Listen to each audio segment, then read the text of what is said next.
Welcome to Journey to Self, where we transform whispers of doubt into roars of freedom. This is your space to reclaim your voice, rediscover your power, and step boldly into the life you deserve. Let's dive in and awaken the unstoppable you. Let's begin today's episode with a moment of intuition. I am Sandy Bartlett, and I am your host. Today, I pulled the Four of Wands card. For those that are watching, here's what it looks like. This card is the embodiment of celebration, harmony, and the joy of coming together. This shows a couple of gals that look like they're dancing in front of a tent. So they're celebrating clearly. When I see the Four of Wands, I'm reminded of the importance of celebrating not just the big moments in life, but also the small victories, especially when it comes to our relationship with ourselves. Here's the story. After my first marriage ended, I was left with a lot of self blame and confusion. I remember sitting in my living room one day and I just felt completely overwhelmed. And all of a sudden it hit me. I had been kinder to strangers than I had been to myself. That's when I knew something had to change. Each small act of self compassion became a victory worth celebrating. I began to realize that self love and compassion deserve acknowledgement just as much as external achievements. Self compassion is at the heart of today's episode, but it's also closely tied to one of the foundational selves that I coach on, and that's self love. If you've been feeling disconnected from that love or unsure how to show it to yourself, this episode is for you. When I think of self compassion, I'm reminded of the difference between self care and self compassion. For years, I thought self care was enough. I would take bubble baths, treat myself to fancy coffee drinks. But when life got hard, I was ruthless with myself. Sound familiar? Self compassion takes it deeper. It's about how we talk to ourselves in those tough moments, the ones when a bath just won't cut it. Self care is often external, it's what we do. Self compassion, on the other hand, is internal, it's how we treat ourselves. Both are important, but they serve different purposes. Self care might look like scheduling time for rest or indulging in your favorite treat. But self compassion shows up when plans fall apart, when you make a mistake, or when life just feels overwhelming. It's the voice that says you're doing the best you can instead of you'll never get it right. Let me take you back to a specific chapter of my life. I was working a corporate job that just drained me. And one day I made a mistake on an important project. My inner critic was relentless. You're not good enough. You'll never get it right. But then I paused and asked myself, if a friend came to me with this story, what would I say to her? The answer was obvious. I'd say, mistakes happen. You're doing your best, and that's enough. That was the moment I realized self compassion is a choice, one we can make every single day. Self compassion and self love go hand in hand. You can't truly love yourself if your inner voice is harsh and critical. Think of self love as the foundation and self compassion as the daily practice that nurtures it. It's like tending to a garden. Love is the soil, but compassion is the water and sunlight that help everything bloom.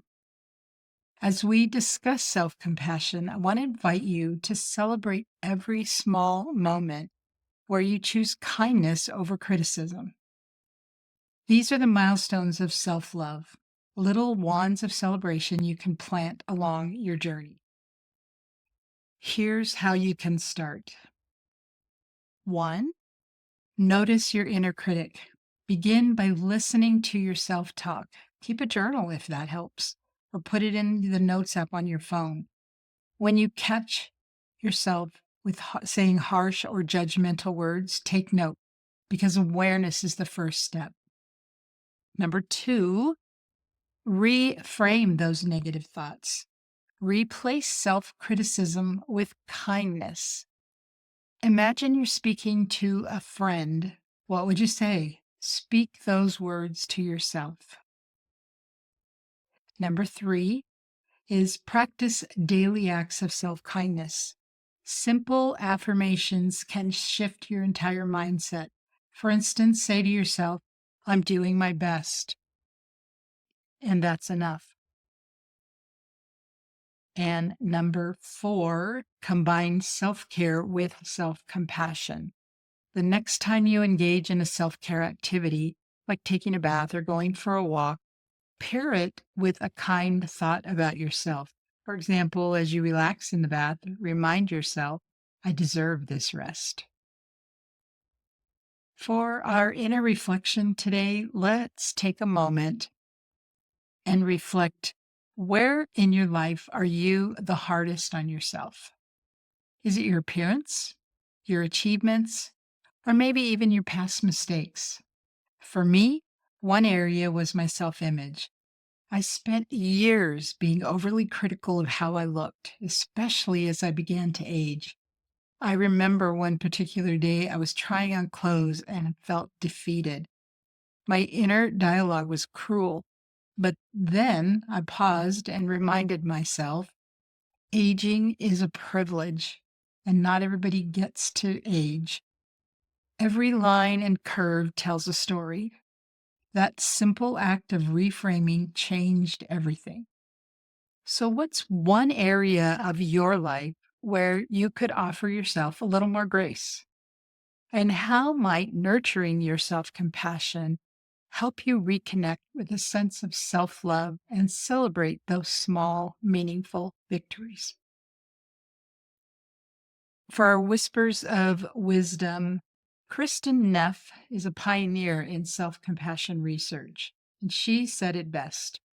Self compassion involves treating yourself with the same kindness, concern, and support you'd show a good friend. Self compassion isn't separate from self love. It's part of the same beautiful practice of turning inward and treating yourself as someone who matters deeply. And don't forget to celebrate the progress you're making, no matter how small it feels. When I'm doing coaching sessions, I start every coaching session with celebrations. And again, it doesn't matter how big or how small, but it's important to celebrate those wins. And that's why I start my coaching sessions that way. If you would like to deepen your connection to self-love, maybe consider getting a self-love tarot reading or a self-compassion tarot reading. If you've been feeling disconnected from your worth or want clarity on how to embrace more compassion and love for yourself, this reading is a beautiful way to explore what's holding you back and how you can nurture that foundation. I offer readings on 8 different self categories, including self love and self compassion, on my website. You can book your tarot reading on one of the selves through the link in the show notes. Our empowerment action this week is this. The next time you catch yourself in a moment of self criticism, pause, take a deep breath, and then ask yourself, what would I say to a friend? Noticing a theme here? Speak those same words to yourself. Self compassion paired with self love creates the foundation for resilience, growth, and a deeper connection with yourself. And don't forget to celebrate those moments when you succeed in showing yourself kindness. They're as important as any other milestone. So, as we wrap up this topic, I want to circle back to the Four of Wands. Just like this card invites us to celebrate harmony and connection, let it remind you to celebrate yourself. Each act of self compassion is a step toward greater self love, and those steps deserve recognition. The love and kindness you give to others is equally deserving within your own heart. Thank you so much for joining me today. Make sure to hit that follow button so you get notified of new episodes and share this show with at least one other person today. If today's episode resonated with you, I'd love to invite you to join me in my membership community, Journey to Self, The Awakening. It's a sacred space where we explore transformational healing, engage in monthly calls, and grow together. And if you'd like more tips, tools, and inspiration delivered straight to your inbox, be sure to subscribe to my mailing list. You'll find the links to both the community and the mailing list in the show notes. Thank you again for joining me on this journey. And until next time, be true to you.